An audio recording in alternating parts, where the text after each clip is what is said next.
Thanks for joining in, guys.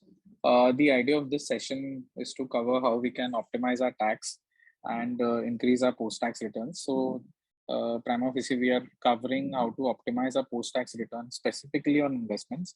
So, there are various sections, deductions available under the Income Tax Act. But of course, we are not going to cover each and every one of them. But we are trying to focus on the most important sections by using which you can increase your take-home salary or your post-tax returns. Before we go ahead, let's do a poll around these three questions. I'll request Pankti if you can just do the poll. First question, which is about dividend income being exempt from taxes. So people may be holding equity shares or equity mutual funds in their dividend plan. If they're getting any dividend from shares or mutual funds, it used to be exempted. But now dividend income received from equity shares or mutual funds, they are no more exempted. 3-4 years back, the dividend tax was being paid by the corporate themselves. But now, because after in last 2 to 3 years, what the government has done, now corporates, they don't have to pay any tax on the dividend they are distributing, and instead of that, the dividend which we receive in our hands, we have to tax it. We have to pay tax on it as per our income tax slab rate. So if someone's tax effective tax is say around 20%, the dividend income will be taxable at the rate of 20%. Now, on the second question, which is about tax optimization, is the most important thing. I see 90% people agreeing to it. While tax optimization is important, but of course, prima facie requirement is to first get the investment right, to first get the risk and return right. And then once we have identified the instruments which fit into our risk category logic, then of course we should look into the tax optimization bit. So of course it's the important thing, because if we are mindful of our tax, we can increase our post-tax return. But I will not be saying that it's the most important thing basis which one should be taking the investment calls. The last question is booking loss is not a good thing. It's saying agree. So when we meant booking loss is not a good thing, when we meant short-term booking loss or long-term booking loss. So if someone has booked a loss, we'll cover it in the subsequent slides. Under the Income Tax Act, they allow you to set off your losses against your gains, which you can potentially make in future, as well as if you have made in this year. So let's say you booked a loss. It can be any losses arising out of your investments or your house property. Those losses can be used to set off against the gains which you can make from, let's say, shares or debentures or mutual funds or another house property. There are a few caveats over here, which again we'll cover in the subsequent slides, that you need to file your return on time. So of course, it's a good thing if there are losses. You should be careful about it, because if you have booked losses, you can use those losses to set off against those gains, which you can potentially make over the next 8 years. They allow you to set your losses against gains over the next 8 years, provided you file your return on time. Let's move ahead.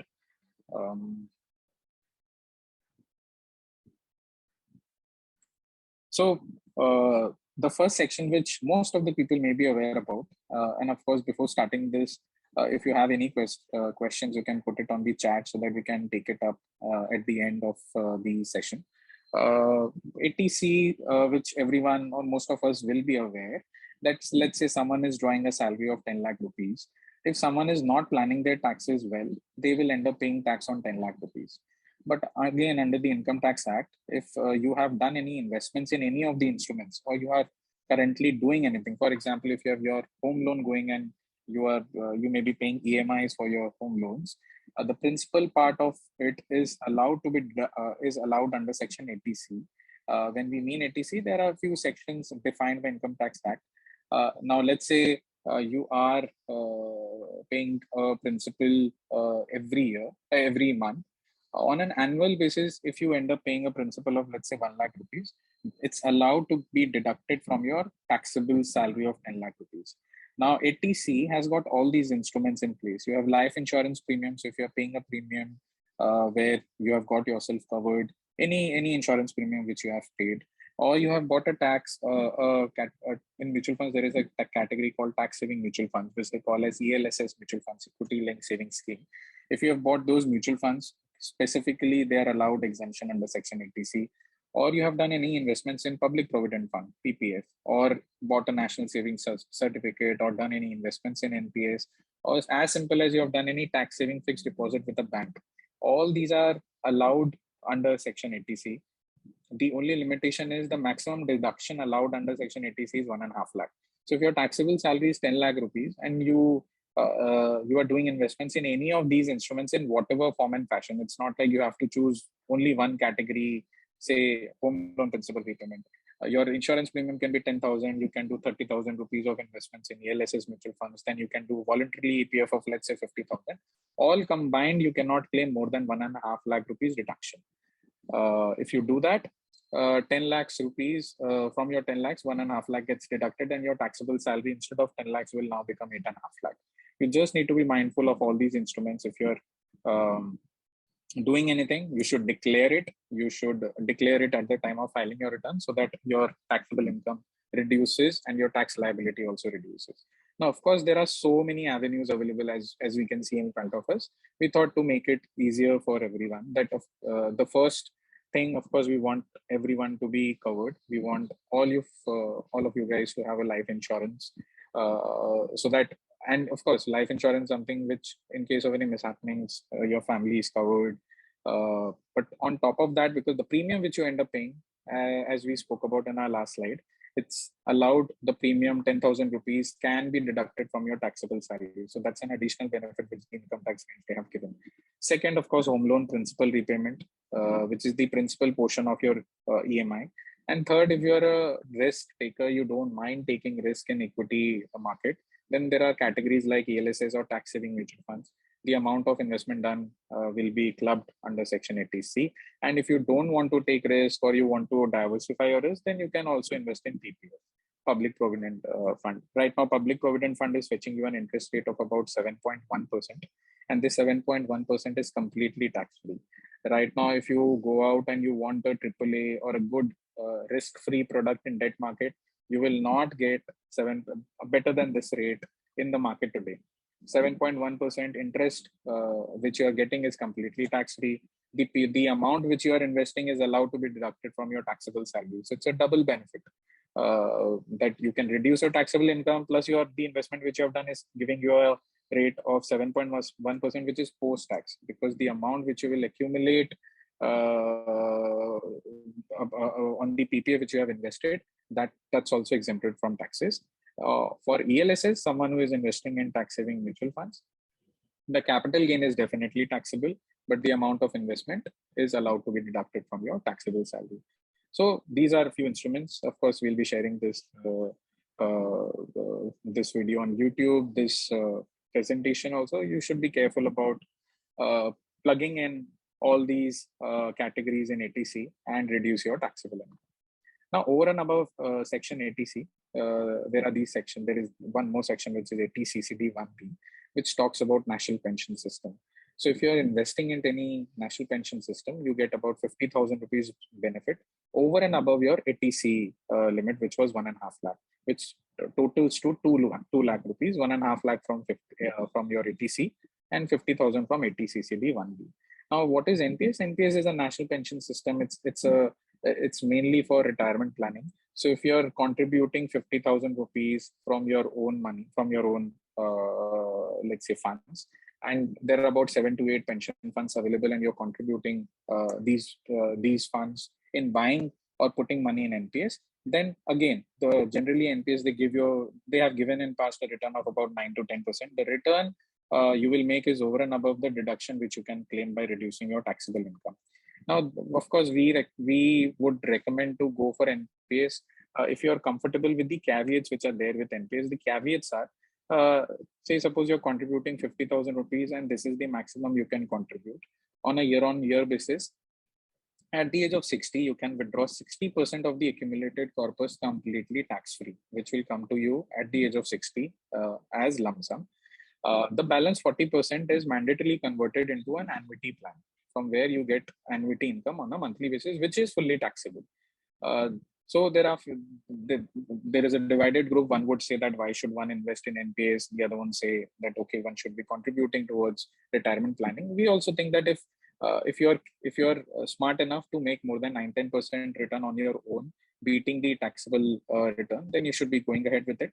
But if someone is willing to lock in their money till the age of 50, till the age of 60, first of all, of course, you reduce your taxable income, you straight away save tax today, and you're also making the average 9 to 10% return generated by NPS, because they also end up investing in equity market and debt market. And you have to ride through the volatility. At the age of 60, you get 60% completely tax free, and 40% is by way of annuity income, fully taxable. There is also section 80 CCD1, which talks about that you can claim additional benefit if you ask your corporate to tie up with NPS and deduct 10% of your basic salary to contribute towards NPS. Now, let's say, suppose you are drawing a salary of 10 lakh rupees, you reduce your taxable income to 8.5 lakh by under section 80C, and you also contributed 50,000 towards NPS. Now your taxable salary is reduced from 10 lakhs to 8 lakhs. Now you have asked your corporate or your employer to deduct 10% of basic salary. Generally, basic salary is in the range of 40 to 50% of your total salary, which in our case will be 5 lakh rupees. Let's say 50% of 10 lakhs. Basic salary is 5 lakhs. Now 10% of basic salary, if you ask your employer, which is 10% of 5 lakh is 50,000. If you ask your employer to deduct from your salary and contribute towards NPS, then in that case, what is going to happen? You then can claim additional deduction of 50,000. So you were at 10, now you will be at 7.5, 1.5 of ATC, 50,000 of NPS, ATCCD 1B, and CD2, which is 10% of basic salary. Now, which has reduced your taxable liability of 10 lakhs from 10 lakhs to 7.5 lakhs. Now, if someone is drawing a salary of 20 lakhs and the basic salary is, let's say, 10 lakhs, again 10% of 10 lakhs, which is 1 lakh, is allowed to be deducted from your taxable salary. The condition remains same, that you have to remain in this plan till the age of 60. 60% is withdrawable lump sum tax free, and balance 40% is annuity income, which will be fully taxable. Makes sense for someone who is not so savvy. You can claim tax benefit. You can also ask your employer to tie up with NPS, contribute your portion by deducting from your salary, and reduce your taxable income by a fair margin. These were few instruments under ATC, ATCCD1, and then ATCCD2. Now let's jump on to a different section. We thought maybe this will be relevant because in India, many people hold house property land. Say suppose you bought a house property and you're planning to sell it after 10 years. Say suppose you bought a property worth 50 lakhs and you're planning to sell it for 75 lakhs. Now, because you have generated this 25 lakhs of capital gain, if you don't plan for it, you have to pay tax at the rate of 20% on 25 lakhs, which will come to about 5 lakh rupees. But here again, income tax guys, they have given a benefit that if you have 25 lakhs capital gain, you end up reinvesting in a new house property, then you don't have to pay any tax on 25 lakhs. You can straight away save 5 lakh rupees. The condition is you have to reinvest the capital gain in a new house property, in a new residential house property. And the condition also covers that you can claim the exemption provided you had bought the new property either 1 year before the sale. Let's say I'm selling my property today. I've generated 25 lakhs of capital gain. I am allowed to use the benefit under section 54 if I had bought a property in last 1 year. Let's say from December 5, 2020 to 21, if I had bought a property, I don't have to pay any tax. Or I'm planning to buy a property in the next 2 years, or I'm planning to get one constructed in the next 3 years.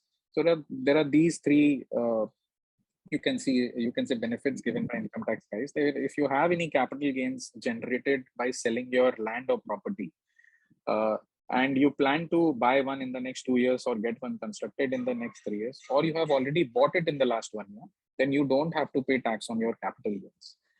You just have to make sure that you are plugging it at the time of filing in so that you don't have to pay any tax. Now, Finance Act 2020, they also gave you one more benefit, that let's say the capital gains which you have generated, using the capital gains, you want to buy 2 properties.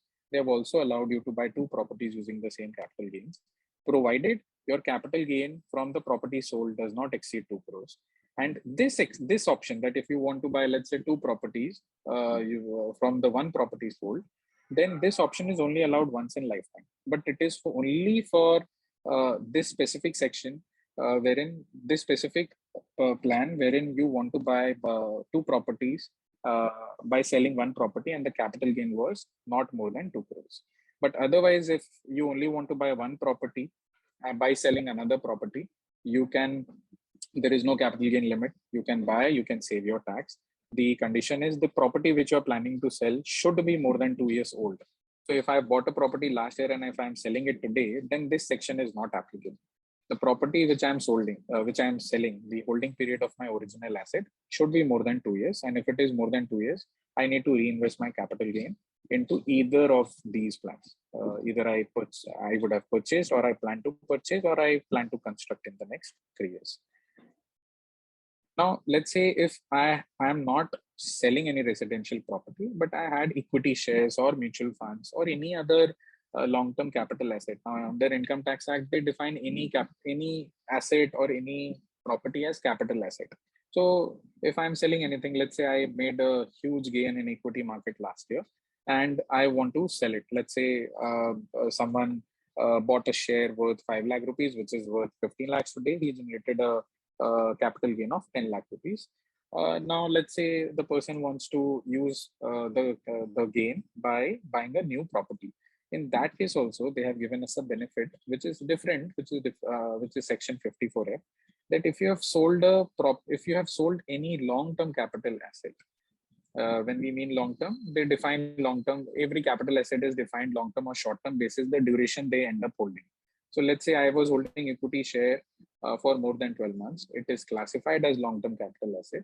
Now 5 became 15 lakhs. 10 lakh rupees is my capital gain. To save tax on 10 lakh rupees, if I invest 15 lakhs rupees in a new property, I don't have to pay any tax. The difference is I need to invest the entire proceeds of sale of long-term capital asset. So 5 became 15. Here I have to invest the entire sale proceeds of 15 lakh rupees in a new residential house property, so that I don't have to pay any tax on 10 lakh rupees capital gains.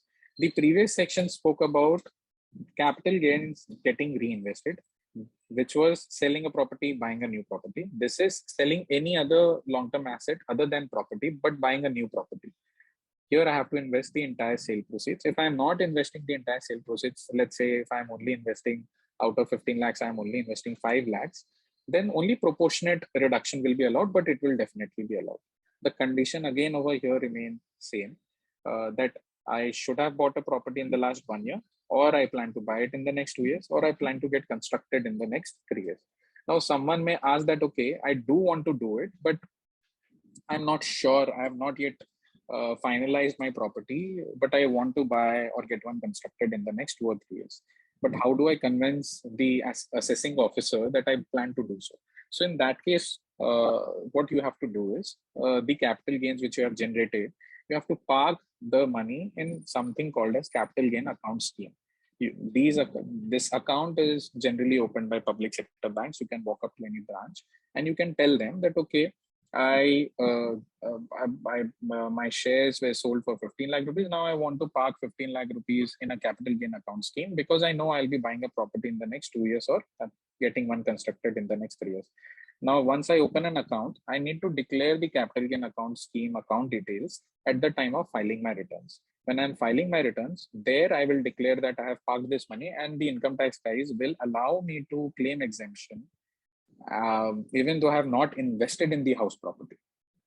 Because if say suppose in March you end up selling a property, but you know about this section, it will be very challenging for you to buy a new property in the next, let's say 10-15 days in March, if you sold it, let's say by 5th or 10th of March. So they have given you this benefit. You open an account, capital gain account scheme, park your funds in capital gain account scheme. Before filing your return, declare it that you will be doing this. You have specifically parked it to buy a residential house property. They will allow you the exemption. Now, just one clause, if you don't end up utilizing your money which has been parked in the capital gain account scheme over the next 2 or 3 years, then the exemption which you have claimed this year or you end up claiming this year, then you have to pay tax on it, which is fair, because you claimed a deduction on one side, then you cannot ask later that, okay, I don't want to pay any tax. The one condition which we have to be aware over here, that at the time of sale of my asset, which in our case was, let's say, equity share, I should not be owning more than one house on the date of sale. So when 5 became 15 and I sold it, and I want to utilize this benefit given under this section, I should not be owning more than one house. If I'm owning more than one house, then Section 54 deduction will not be allowed to be. This is one thing, and that's why we have highlighted on top of it that you should not be owning more than one house. But again, this clause is not applicable for the previous section. If you're holding 10 house properties, which is and they are long term, you can buy 10 new properties and claim these exemptions. So there is a slight difference between both of them, which one should be careful about. Now let's come to section 54 EC, which is different. In both these sections, we spoke about selling your property, buying a new property, or selling any other long-term capital asset, but buying a new property. This is a section where if you are not sure whether you will be buying a new property, then what you can do is there are a few bonds issued by Government of India, and they are called as 54 EC specified bond, which are issued by REC, NHAI, RFC, PFC bond. If you buy these bonds because you don't plan to buy any house property within 6 months of the transfer or sale of your asset, then you don't have to pay any tax on the capital gains. These bonds, they fetch you an interest rate of about 4.1 to 4.2%, again, because these are government backed, so you don't have to worry about the credit risk. But you may be thinking that why should I invest at 4% or 4.2%? The benefit again over here is, let's say I had a residential property, I sold it, but I don't plan to buy one. Whatever the choice would, it's my choice. But I don't want to pay tax on the capital gains. Capital gain taxation will be at the rate of 20%. But if I use this section, I can straight away save 20% of my tax. And this bond which I end up buying has a lock-in period of 5 years. Now 20% over 5 years, I straight away save 4% tax for every year, because I save 20% tax if I buy these bonds today. And this tax over the next 5 years, if I plan to save, then it's 4% on an annualized basis. Plus the interest given to me from these bonds come to about 4%. So on an annualized basis, if we do an IRR of these bonds, or let's say the yield of these bonds after considering into account the tax which I'll end up saving, it's 4% from tax and 4% from the interest, which comes to about 8.5, 9%. So it does make sense for someone who doesn't want to buy a new property but wants to save tax. Then of course these are specified bonds issued by Government of India, which you need to buy within 6 months of the transfer of your asset. And the long-term capital gain needs to be invested in these specified bonds so that you can claim the benefit. Make sure that you do it again within 6 months, and the maximum limit allowed to be invested in these bonds is 50 lakh rupees. You cannot invest more than that. Now, when we started this session, we had a poll, we spoke about loss. Let's get into loss booking. Then why, if you don't want to hold on to your losses, is it going to give you any benefit? Yes, losses also give you some benefit. For example, house property loss.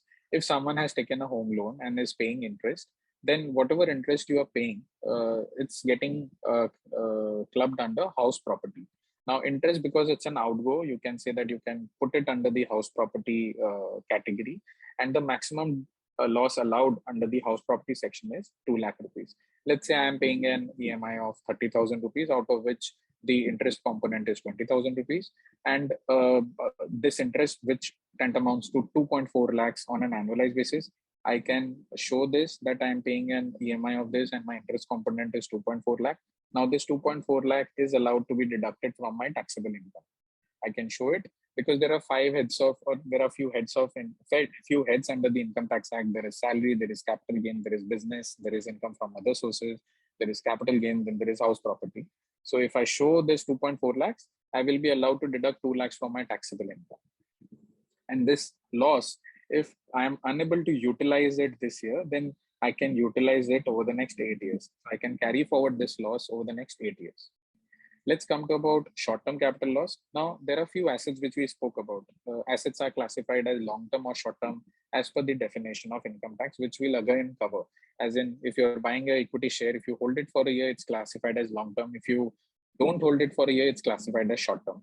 Let's say you bought a share or you bought an equity mutual fund and you held it for less than 1 year and you sold it at a loss. Now, one thing is, of course, you may not be okay with the fund manager's strategy, or you want to sell the stock because you are no more comfortable with the business outlook. The loss which you have booked is allowed to be carried forward for the next 8 years. Now this loss you can set off against short-term capital gains for or long-term capital gains which you will generate this year, or you will be able, or your plan you may generate over the next 8 years. So that's why it's better to know about losses, because if not this year, it's quite possible that in the next 7 to 8 years I'll be making some gains from any other capital asset. It can be house property, it can be, let's say, shares, and I can use the losses to set it off against short-term and long-term gains. Same thing goes for long-term capital loss. If, let's say, I'm bought a share which is more than 1 year and I sell it after a year at a loss, again, the long-term loss can be used to set off against long-term gains. And if I am unable to utilize it this year, then I can carry it forward for the next 8 years. If I'm in the speculative business, then my speculative business loss can only set off my speculative business profit. One thing we have to make sure is to use these losses to set off against the other heads of income, like other heads, short-term gains, long-term gains. We need to file our return before time, and we all know the due date is approaching soon.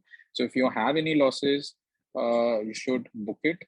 And these are tax optimization strategies so that you can book it, or if you have booked it in past, you utilize it to set off against short-term or long-term gains so that you don't end up paying tax on either of the capital asset.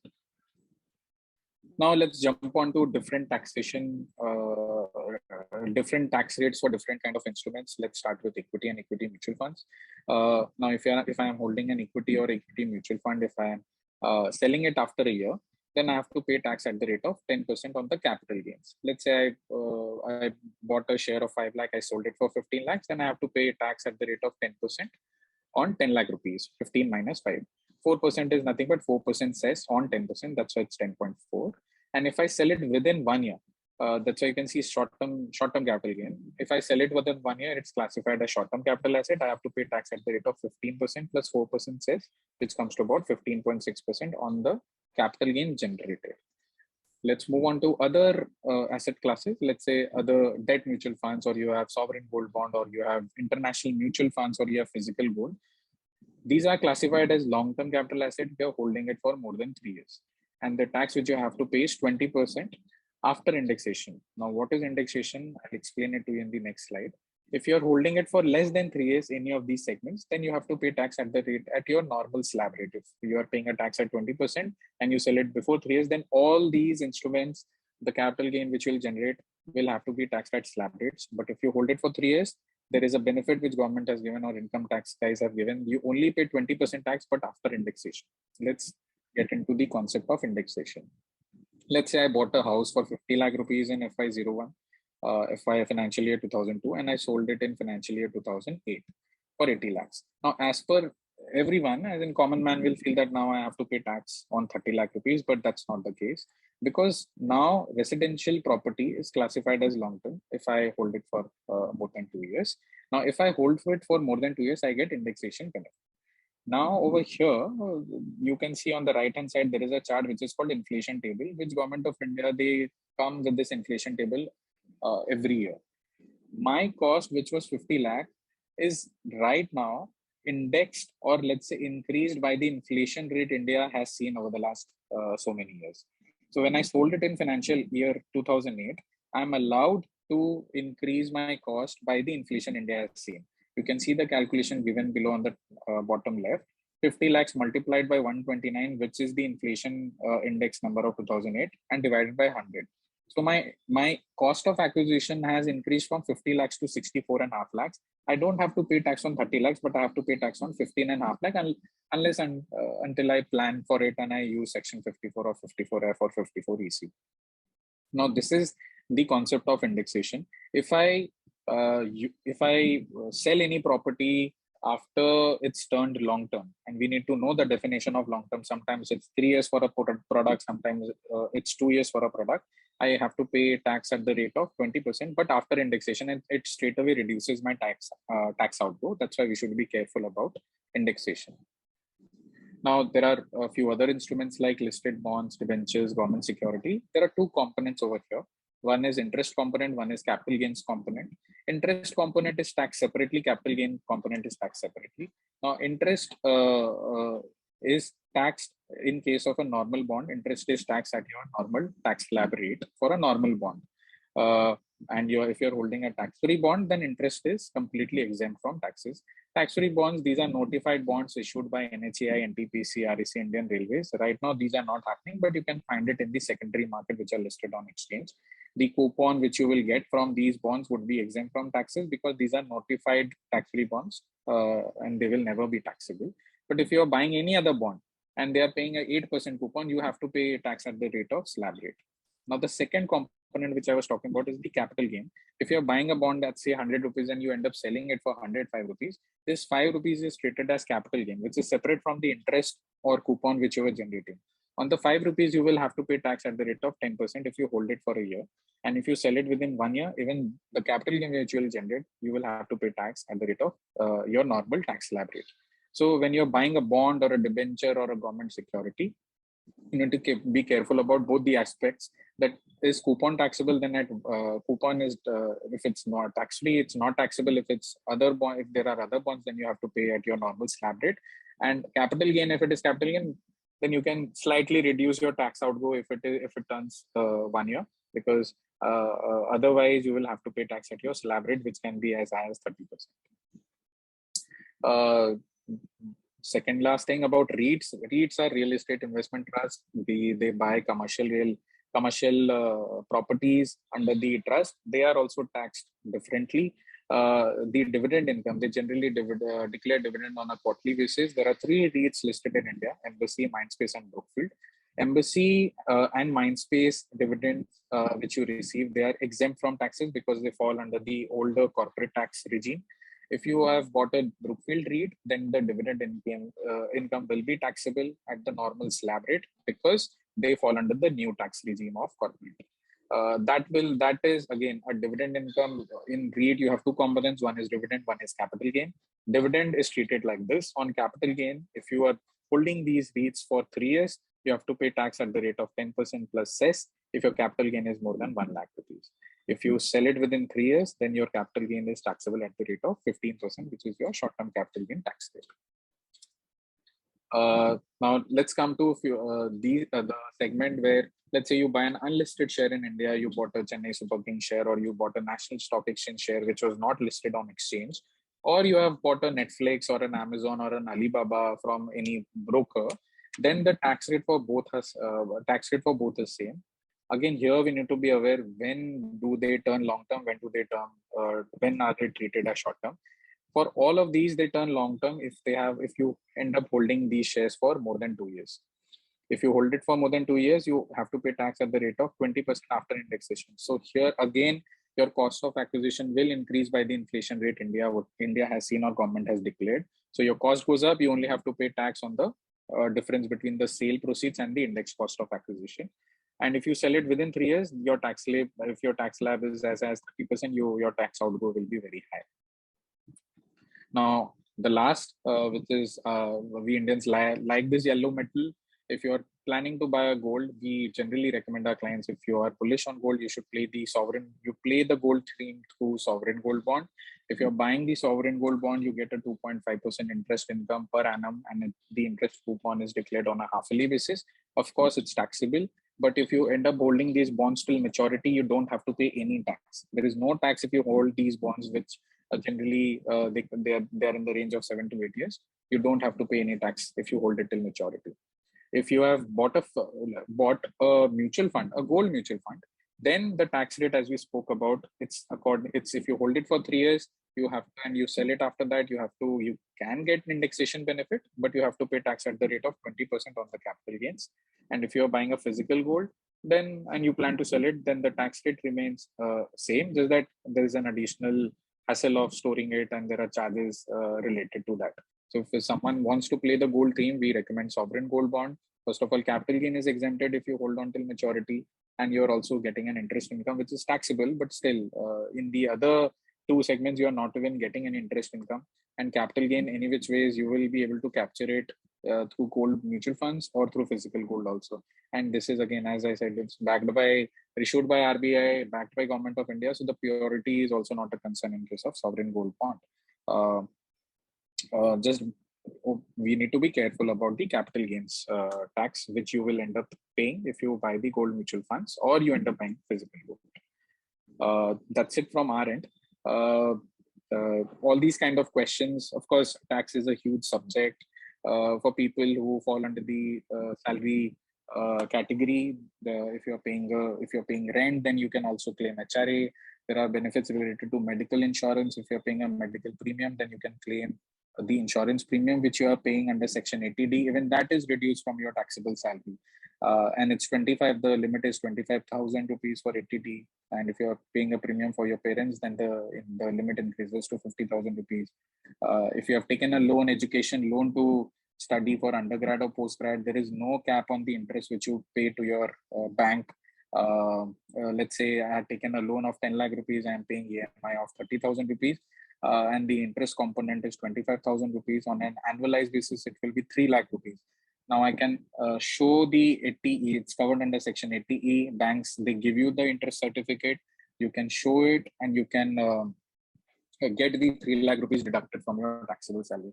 There are many such sections, but we thought to cover the important ones by telling you guys the difference between the long-term and short-term tax rates, by explaining the concept of indexation. And if there are more queries, you can definitely, we would request you to join our platform, Multiply. We are live on iOS, we are live on Android, we are also there on web. Just download the app. The code which you can put is Multiply Tax, and you can join the app. You can ask any questions. If you know the answer, you can help your community members. If you have any question, you can ask any question. Someone from the community will reply back to you. It's definitely going to increase your post-tax. That's it from our end. If you have any questions, you can definitely put it on the chat, and we can take one by one.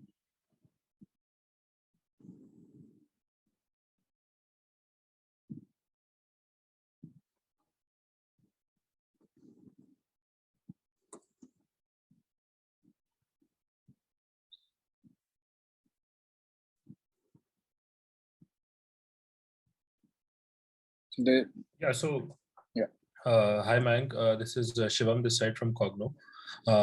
So I have a small question. So actually in my family as of now, I don't have a direct loan on me per se for the education purposes, but I've been funding my brother's education since he's in college. Since my dad is not working anymore, he was kind of associated with Jet Airways, which got doomed, right? So as of now, I'm taking expenses of my brother's education. So is there a way I can use those expenses to show, or let's say to get tax benefit? So you will not be able to, is this Shivam, right? Yes. Shivam. So Shivam, you will not be able to claim tax under the Income Tax Act, Section 80E. You can study it in detail. They allow you to claim benefit if you're paying for the interest to the bank for your child, or you're paying for your spouse. But they don't cover your brother. So I would recommend that your brother takes a loan in his own name. Generally, education loan one can get in the range of 9 to 10%, or maybe lesser than that, 8 to 9%. And because it's completely tax deductible, and whenever he, let's say, starts working and he starts repaying the loan, it's completely, there is no cap on it. The interest component will be reduced from his taxable income, and his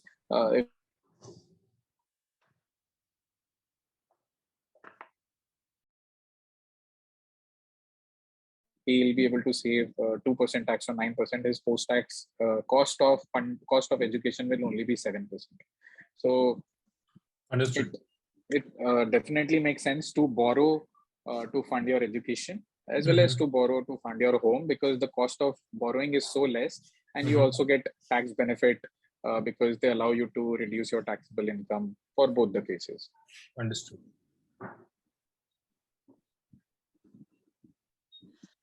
Hey Mayank, this is Vanya. Yeah, hi. I had a quick question. So I am currently working with a company, and generally, when you get your salary, you get your EPF deducted as a part of, the salary slip that you receive. So for example, if 50K is the amount that gets deducted annually for my EPF, which means that my 80C component gets reduced to 1 lakh, or is it still, I'm still in? Okay. No, it gets reduced to 1 lakh, because out of 1.5 lakh, 50,000 is already deducted by the employer. So now you can utilize the additional 1 lakh by investing in any of the instruments we spoke about. Okay, and my company is also giving me the option to increase my APF to a voluntary, like say 10% more of the additional what I'm getting deducted. So again, that reduces my ATC component further, right? Yes. And it's definitely a good tool. People don't know about voluntary EPF. Your EPF is giving you a post-tax return of about 8%. Right. Nobody right now in India, a tax-free product giving you a 8% return is brilliant. Plus your the contribution which you will make is going to be tax deductible. So it definitely makes sense for you to go ahead and increase your voluntary limit, unless of course you want to take equity market risk, then you can make more than that, provided you have to ride through the volatility.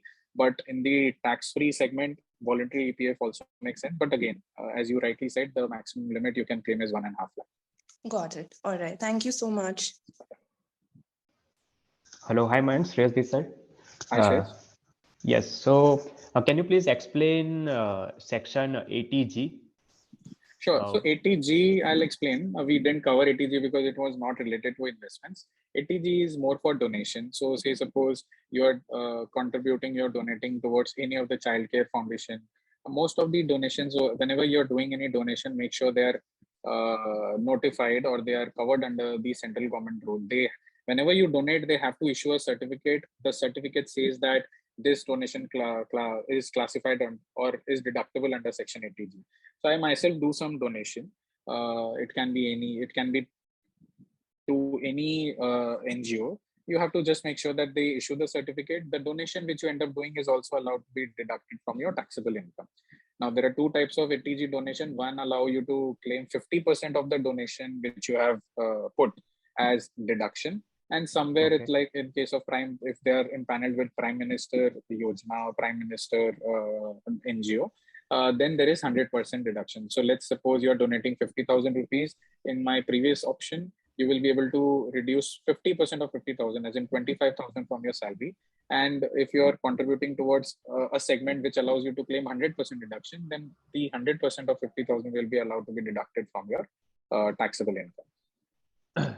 Got it. And tell me whether I understand correctly or not. Under the 80CCD, right? I can put 50,000 NPS at my own, right? Yes. Apart from that, company can on my behalf can invest 10% of basic salary, right? Of your basic salary, they have to do that, provided they are empaneled with NPS, and you have to tell them to deduct it from your salary component, just like EPF. And it will be deducted from your. The same would be deducted from your taxable income to reduce your tax outgo. Got it. Thank you. Thanks, Shreyas.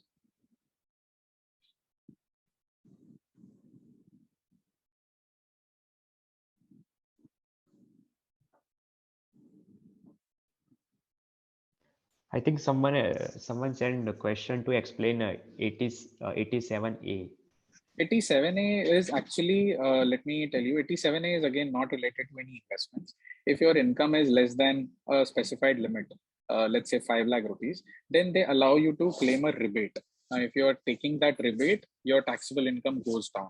It's a specific section. If you're reducing your taxable income to less than 5 lakh rupees, then under section 87A, there is a rebate given of about 30 to 40,000, and you don't have to pay tax on it. Again, it's not related to any investments. This by default is applied if your taxable income is less than that.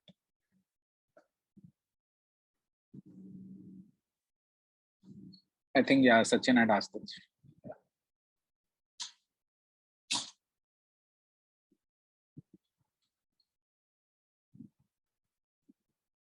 Great. I think, please, we'll be putting it up on YouTube. Ask your colleagues, ask your friends to join Multiply. If there are any questions related to tax, you can come on the community. We are there, community members are there to solve your queries, not just related to tax, but also related to investments. So it's a brilliant community which we have formed, wherein you can ask any of the community members from where to start your investment journey, how are the investments going to get taxed. So I would recommend you as well as your friends, colleagues to join the community by downloading the app or use the web version, and you can use the code Multiply Tax and explore the platform.